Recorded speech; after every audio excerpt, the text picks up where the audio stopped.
vamos lá. É preciso a gente conversar um pouco sobre a questão dos falsos profetas, especificamente a figura de João de Deus. É muito necessário que a gente faça algumas reflexões sobre esse tema, né? Nós encontramos lá em Marcos, no Evangelho de Marcos, capítulo 13, versículo de 22 a 23, onde Jesus diz o seguinte: pois haverão falsos cristos e falsos profetas que realizarão sinais e maravilhas para, se possível, enganar os eleitos. Por isso, fiquem atentos, avisei-os de tudo antecipadamente. Então, Jesus ele já previa, né, que ao longo do tempo surgiriam pessoas que usariam o seu nome para poder enganar as pessoas, né? Nós temos assistido nos últimos tempos assim uma grande quantidade de pessoas que estão ligadas a religiões diversas, mostrando a sua verdadeira face, ou seja, eram pessoas que usavam da religiosidade apenas para conseguir obter vantagens para si próprios, sejam elas vantagens econômicas, sejam vantagens políticas. Nós temos alguns casos assim que estão repercutindo muito na grande mídia, como é o caso da pastora evangélica Flor de Lis, né? Ou mesmo um padre católico aí que se envolveu no desvio de muito dinheiro para a construção de uma basílica, de uma catedral, sei lá, alguma coisa desse tipo. E temos a figura de João de Deus. Essas três figuras, elas têm atuado dentro de um contexto muito semelhante, apesar de estarem usando religiosidades diferentes. Mas como o nosso interesse é dentro do espiritismo cristão, né, de orientação evangélica, no sentido de estar tomando as narrativas e os ensinamentos de Jesus como sendo a base para aquilo que a gente fala, aquilo que a gente faz nas nossas reflexões, portanto, um espiritismo cristão, nos cabe aqui fazer uma reflexão sobre a figura de João de Deus, né?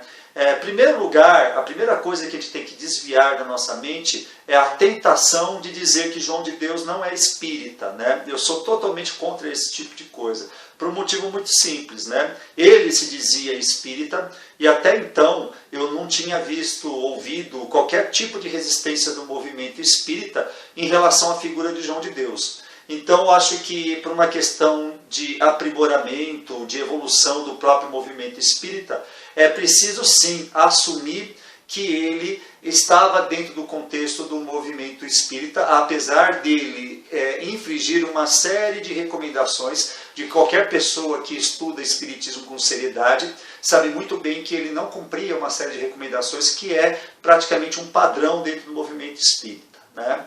Então é necessário que a gente assuma o João de Deus como sendo uma pessoa que veio do seio espírita, que se dizia e usava o título de espírita, e portanto nós temos que assumir que ele era sim espírita, por mais que isso doa na gente. Da mesma maneira que os evangélicos têm que assumir que Flor de Lis é evangélica, e os católicos, o referido padre Rogério, Rodrigo, alguma coisa assim, que agora não me recordo do nome dele. Tá? E qualquer outro líder espiritual que caia nesse tipo de situação. Caia não, né? Porque eu acho que são pessoas que fazem tudo de uma maneira premeditada para tirar proveito próprio, né? Sem querer fazer um julgamento, e já fazendo, né? Apesar de a gente saber que o julgamento sempre é algo muito temeroso, de certa maneira, em um determinado momento, essas pessoas começaram a usar a religiosidade em proveito próprio. Então vamos à figura de João de Deus, né? Quanto a esse título, João de Deus, eu acho que seria melhor as pessoas começarem a chamar ele de João de Abadiânia, né? Porque ele é tão de Deus como qualquer um outro, né?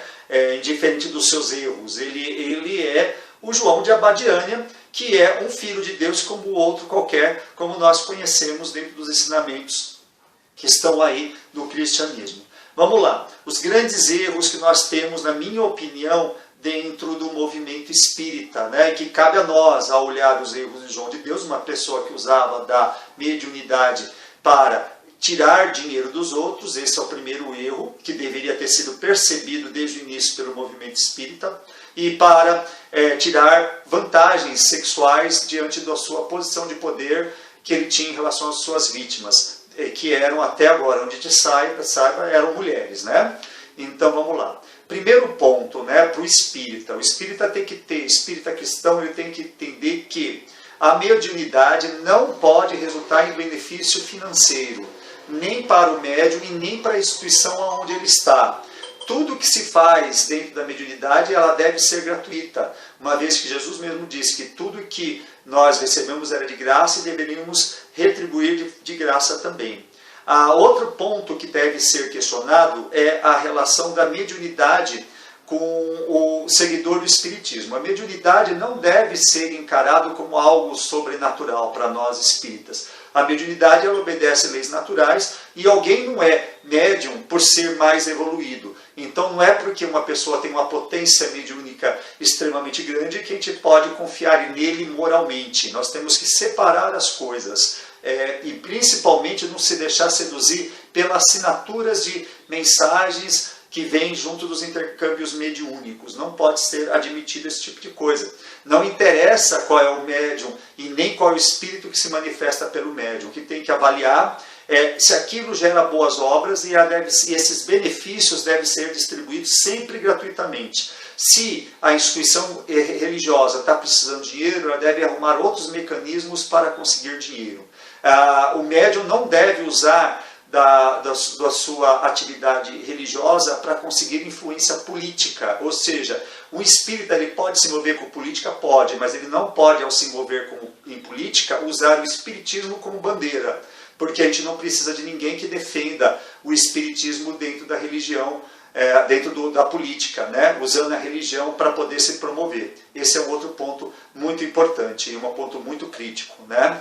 Então, o papel da mediunidade é nos aconselhar moralmente e, eventualmente, benefícios como cura e outras coisas deve ser encarado como algo que vem naturalmente, né? O benefício moral deve ser aquilo que o espírita deve buscar dos intercâmbios mediúnicos. O médium não deve tocar jamais o assistido, a não ser em alguns passes muito específicos, onde às vezes se pega a mão, como é o caso de todo o processo que está pré-codificado dentro da aliança espírita evangélica, como é o choque anímico, quando o médium pode pegar nas mãos, e não mais do que isso, nas mãos do assistido, né?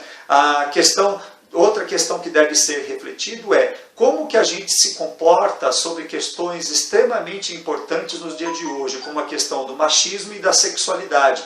Temas que são raramente abordados dentro das palestras, dentro dos evangelhos nas casas espíritas, e muito pouco é falado dentro das escolas de iniciação, como escola de aprendizes do evangelho e escola de médiuns.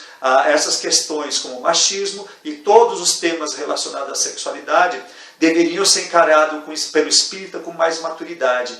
E, infelizmente, o espiritismo ainda deixa se contaminar por essa moral burguesa que permeia boa parte das religiões cristãs. Então, essas são as reflexões que eu gostaria de deixar hoje, né? E lembre-se, como que a gente conhece se uma pessoa é de fato, está cumprindo de fato o papel de mensageiro de Deus, mensageiro de Jesus? É pelo seu exemplo, pelas suas obras, e não pelas suas palavras. Não é pelo falar bonito que se conhece um mensageiro de Deus, mas sim pelo seu comportamento, não moralista, mas um comportamento moral, né? Não no sentido de ficar subjugando e tentando obter poder da sua condição de médium ou de mensageiro espiritual. Então fica aqui a nossa mensagem, grande abraço e até mais.